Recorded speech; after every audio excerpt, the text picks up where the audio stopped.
Se você está em busca de suplementos de alta qualidade e confiança, então a Integral Médica é a marca certa para você. E neste mês de novembro, durante a Black Friday, o site inteiro está recheado de promoções imperdíveis, com creatina de 1 kg saindo por menos de R$ 250 e whey de 1,8 kg saindo por menos de 200. E todo esse desconto você consegue utilizando o nosso cupom clássico e garantindo frete grátis para todo o Brasil. O link está aqui na descrição. Vamos lá, a Laura, ela perguntou assim, métodos como jejum, banho gelado e suplementação realmente funcionam? Assim, a questão do banho gelado, ela Tá em moda teve uma agora, polêmica. Assim, o que acontece... Como chama? A banheira... Banheira de gelo. Eu gosto de fazer, mas assim, não é... É porque o que tem se falado, né, que como é uma atividade ali que você vai ter... Tem um estudo mostrando até que ela atrapalha a hipertrofia, né? Depois do treino de musculação. Né? Porque você de para fato... com aquilo que é a resposta inflamatória. É. Então hoje se o seu objetivo é hipertrofia e em algumas etapas cicatrização, é o contrário. Banheira quente. Exato. Tá. E aí a hipertrofia é o que vai sinalizar, né, para a hipertrofia acontecer a inflamação. Então isso prova também que a banheira de gelo, ela diminui a inflamação, né, de forma ali aguda. Então, né, num dia que você não treina, né, musculação, você faz às vezes cardio, faria sentido talvez do ponto de vista de modular, né, as toxinas inflamatórias. Na verdade, é o momento que você faz, Grata. O que a gente tem feito é o seguinte, né? Como que a gente tem utilizado essa técnica? E é uma coisa que a gente usa com alguns pacientes em processo de melhora física e outros em processo de recuperação de lesão, porque tem as duas coisas. E aí, quando tem lesão, o que você faz? Primeira coisa, lesão aguda e lesão crônica são diferentes. Lesão aguda, gelo, lesão crônica, quente. Qual que é o princípio disso? O princípio é de vasodilatação, né? O tecido muscular ele precisa de oxigênio e nutriente. Né? Se você faz gelo, você faz uma vasoconstrição e que literalmente esfria todo esse processo e esfria as respostas. Então, o que a gente tem visto hoje? Né? E o que tem saído? Né? Tiveram 4 trabalhos importantes que saíram esse ano sobre esse tema. Que quando o objetivo é hipertrofia, você quer inflamação, porque é uma inflamação modificadora. A inflamação ela não é ruim. Eu acho que isso é uma coisa importante da gente explicar para as pessoas que procuram a gente para falar. Né? A inflamação ela é comunicação. E aí nós comunicamos. E 2 células, elas se inflamam. Né? Uma libera um sinalizador, a outra libera outra. A gordura ela libera, por exemplo, fator de acúmulo de macrófago, né? MCP. O MCP vai lá e faz inflamação da gordura e aí o tecido prolifera, né? O músculo libera, por exemplo, interleucina 6 e interleucina 1. E isso controla a inflamação para um nível que seja um nível fisiológico. Né? E é por isso que se você tiver, por exemplo, uma gripe e você treinar, você se sente melhor. Claro que depois de passar umas 2, 3 horas, você vai se sentir muito pior, né? Porque você usou o recurso pouco que você tinha, que o teu organismo está usando para te recuperar, para você fazer exercício. Mas se você treinar doente, você vai controlar esse nível de inflamação. Então o que a gente precisava? A gente precisava entender como que era essa resposta inflamatória para conseguir dominar o que era o resultado final. Sim. E aí a gente percebeu que quando a gente usava o que era o calor, a gente melhorava a vascularização e, portanto, a oxigenação e nutrição. E o frio, quando a gente usava o frio, por exemplo, para parar um processo de overreaching não funcional, onde existe um desequilíbrio entre a quantidade de estímulo dado e a capacidade de recuperar. Você não pode treinar o que você quer, muito menos o que você consegue. Você tem que treinar aquilo que o teu corpo consegue pagar na recuperação. É a mesma coisa que você fazer uma conta. O treino é uma conta que você faz. Vou treinar pra caramba, hoje eu vou fazer 60 séries. Beleza, você tem condicionamento para fazer? Primeira etapa vencida, mas você tem condicionamento para recuperar? É aí que a coisa fica complicada. Porque quando a gente faz, por exemplo, melhoramento físico, a conta não é sobre o que você consegue fazer, é sobre o que você consegue recuperar. Então, o treinador, o profissional de educação física, o treinador, né, que está acompanhando esse processo, ele nunca vai tirar de você aquilo que você não consegue recuperar. Ah, mas às vezes ele me puxa, ele faz eu quebrar meus limites? Sim, porque periodicamente você tem que amplificar a sua capacidade física. Porque não é porque está difícil que você está desenvolvendo. Pensa o seguinte, quando você está começando um trabalho, você ganha pouquinho dinheiro. Pô, mas eu tô me arrebentando de trabalhar. Então, mas você tá no começo, então você tá ganhando um pouquinho de dinheiro. Vai ser mais fácil depois. Quando você tiver, exatamente, quando você tiver um determinado nível, você vai trabalhar um pouquinho e vai ganhar muito dinheiro.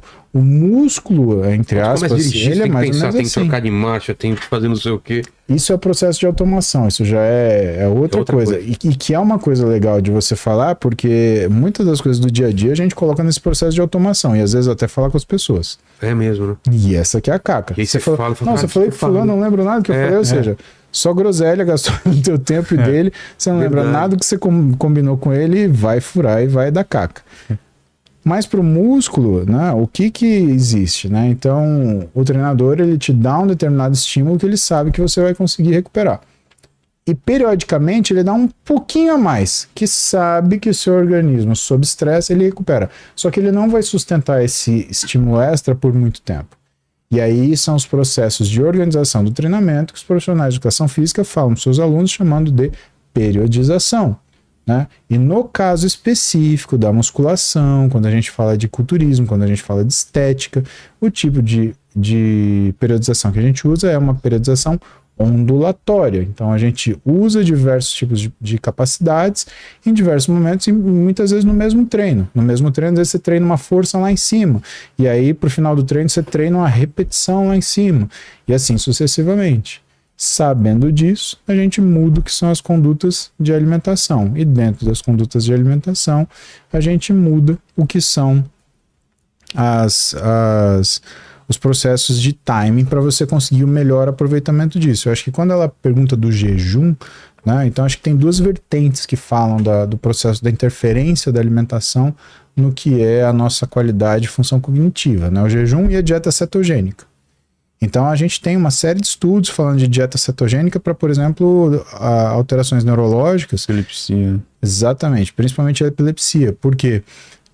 Como você consegue controlar agudamente o que é a variação glicêmica, é como se os neurônios eles ficassem um pouquinho mais calminhos, menos excitáveis. Sim. E a coisa vai bem. O jejum, ele aparentemente, ele mimetiza tanto isso quanto o efeito metabólico da dieta cetogênica até certo ponto. Por quê? Porque a dieta cetogênica, quando ela se torna hipercalórica, que aí a galera perde a mão e começa a comer ovo frito com bacon 24 horas por dia, aí ela gera uma resistência à insulina pior do que o cara que é onívoro e que come de tudo. Né? Isso não dá para fazer no jejum. Não dá para você fazer uma dieta claramente hipercalórica no jejum, principalmente dependendo do tipo de janela alimentar que você faz. Né? Hoje a janela alimentar mais comum que a gente faz é a 16... 16/8 de 16 por 8, né? E aí o que varia é o horário da janela alimentar, né? Então o que seria o ideal, né, para colocar? Se a gente for ver o que é o gráfico de Linda Morgan, né, que é uma pesquisadora que ela estudou quais são os momentos que fisiologicamente a gente tem as maiores resistências à insulina, porque resistência à insulina não é uma coisa ruim, é o que mantém a gente vivo. Imagina se o teu corpo queimasse energia, caloria e carboidrato à noite no mesmo ritmo que ele queima de dia. Você ia acordar de manhã, você não ia acordar. Você ia ter uma convulsão porque tua glicemia bateu zero, né? Então, o que o corpo faz? Como adaptação ao processo circadiano, a gente vai aumentando a resistência à insulina ao longo do dia, a partir das 18, 19 horas, chega no pico às 20 e vai diminuindo de madrugada. Aliás, parênteses, por isso que é tão ruim comer à noite. Perfeito. Eu como à noite e engordo. Sim, à noite não é para comer, à noite é para dormir. Teu corpo sabe disso e ele aumenta a resistência à insulina fisiologicamente para isso acontecer. Então, quando você faz esse ajuste e coloca onde você vai colocar a janela alimentar, você vai colocar num período muito fixo, que é geralmente entre 8 da manhã e 2 da tarde. Porque é o horário que você tem a resistência à insulina mais baixa. E, portanto, o que você comer, você vai ter o melhor aproveitamento. O restante, muito cedo ou à noite, você tem uma resistência à insulina alta. O que você vai fazer é um mecanismo de obesogênese. Perfeito. Vamos pegar o pessoal que faz o jejum intermitente de 8 horas, mas ele começa, a janela dele é das 2 às 10 da noite. Cara, todo mundo que engordou ganhou peso comendo desse jeito. Não tomava café da manhã, almoçava mais tarde, chegava em casa, 10 horas da noite, destruía. E aí, vou dormir. Do sono também, né? O sistema linfático não vai agir direito. Seu estômago vai estar cheio de comida para digerir, não vai sangue para o cérebro para fazer limpeza na Aí não dorme barrigura, bem. né? Não, Isso é muito e importante. mais que isso, né? Imagina, como que você acha que teu cérebro vai dormir se o teu trato gastrointestinal tá funcionando? É, Exato. ele não entende, né? Não Por é exemplo, exato. eu tô numa fase do meu jet lag que é muito engraçado, né? A minha cabeça já acostumou. Pumba, tá tudo bem. Só que meu trato gastrointestinal, não. Interessante. Então, por exemplo, 1 da tarde é 3 da manhã pra mim. Então eu acordo 3 da manhã, malandro, tem um buraco no meu ser. Eu preciso levantar e comer arroz, feijão com qualquer coisa. É demoníaco, é assustador a fome que eu tenho. E aí eu achei que, eu falei, puta, né, vou acordar devagarinho. Cara, eu levantei da cama, a Roberta falou, você vai na cozinha comer um negócio? Pronto, você já faz pra 2, É. né? Frita Então... um ovo, bate um shake. E aí você fala, mas o seu jet lag já passou? Então, depende, né? O trato gastrointestinal, ele dá uma resposta um pouquinho mais tardia. Então, você muda o horário de funcionamento do seu fígado, do seu intestino, do seu estômago. Né? Essa é a única ritmo parte chata que eu tô intestinal, agora. Tudo muda. Exato. Né? Eu, no Brasil, eu faço número 2, Exato. né? Depois da live, né? Ou antes da live. Impressionante como o cardio, ele parece que ele estimula, ativa, né? Impressionante. Mas comigo tem um cafezinho ainda. Eu tomo café, Aí já faço aí cardio, esquece. aí, cara... Aí é batata. Eu preciso reinar, né? Aliás, se eu responder ao teu comentário da live logo depois, pode ter certeza que eu tô sentado reinando. Tá lá. Né? Cara, não me mandem o WhatsApp essa hora. Eu vou responder no momento privilegiado e não vai ser a melhor resposta possível. Manda depois das 11 da manhã. Esse era o meu horário. Só que, cara, na Tailândia, 10 horas pra frente, que horas que é, ou que horas que seria, tipo, 8 da manhã? 8 da manhã mais 11 vai dar 19, ou seja, 7 horas da noite a gente indo jantar, fala, não, preciso voltar pro hotel. Volta pro hotel, e volta rápido, tá? Porque aqui, Charuto tá no beiço. CTNB, CNTB, A CNTB. charuto tá no... Manda a última. Só a gente falou do banho gelado e o jejum. Eu acho que o jejum é perfeito, né? Essa questão de você comer mais cedo no dia, você vai ajustar o relógio biológico, né? Então eu fazia muito jejum intermitente de comer tipo meio-dia às 8 lá atrás. Uhum. E você pode, né, até, mas assim, não é o ideal porque você vai ter até atrapalha o sono, né? Não só pela questão, né, de você estar indo dormir com a barriga cheia, mas também porque você tá atrasando a sua primeira refeição também, né? Enfim, e aí o banho gelado, enfim, o que eu acho só interessante dele, assim, é fazer antes do treino de musculação. Agora, se vai ter um efeito grande fisiológico ou não, não sei. Agora, quando é gelado o suficiente, pode ser, né? Tem um estudo que mostra que pode ter um aumento disso para imersão em água gelada por longos períodos, né? Tipo 1 hora, assim, você ficar dentro de uma... Mas se você ficar na cachoeira ou se for na praia, às vezes você fica, né? Surfista. Né? E aí, um surfista, por exemplo, e aí ele pode ter esse aumento sustentado de dopamina depois que ele sai, porque é o desconforto da água gelada, que é a lógica, né, da atividade de baixa dopamina, aquele desconforto, se for gelado o suficiente, pode ter um efeitozinho ali, né, um banho gelado, de acordar, ele vai acordar, né, ele vai aumentar a catecolamina ali, você vai acordar, você vai, né, ser forçado a dar aquela respiração profunda ali. Então vai ter ali, eu gosto de fazer tipo antes do treino de musculação. Agora também acho que não é algo que eu gosto de me prender muito mas é uma prática legal de desconforto. Você acordar e tomar um banho gelado de manhã, você vai ter alguma elevação ali de cortisol, de noradrenalina ali. E eu acho que para as pessoas olharem isso de uma forma geral, não é... Quando a gente olha nas atitudes da vida, não é necessariamente você... eu preciso fazer uma coisa desconfortável, né? O que a gente fala não é o masoquismo... Né, deliberado. Exato. Na verdade, é só você fazer uma coisa fora da sua zona de conforto. Quer ver? Vamos dar um exemplo simples. Pega o seu computador amanhã, em vez de você usar a mão direita do mouse, usa a esquerda. Eu adoro fazer isso, cara. Exatamente, eu adoro fazer isso. Pra usa a esquerda. Pô, pra gerar um... Assim... eu uso aquela mesa regulável, né? Que você trabalha em pé um pouco, trabalha sentado um pouco, sabe? Aquela eu gosto também, isso é bem legal. Bom, bem legal. Não, mas faça atividades que você faz exatamente de uma forma diferente. Então, eu te dei um exemplo de uma atividade motora, né? Mas, por exemplo, se você dirige, vai pegar seu filho na escola, faz um caminho diferente. Isso eu faço sempre. Não usa o Waze. né? Para de usar o Waze, ou então, né, tenta comer com a mão esquerda, tenta escrever já é uma habilidade fina, mais difícil, mas tenta fazer coisas que você faz no automático, usando, por exemplo, um lado do corpo que você não está acostumado para. A primeira coisa que acontece é você destransforma aquilo no automático.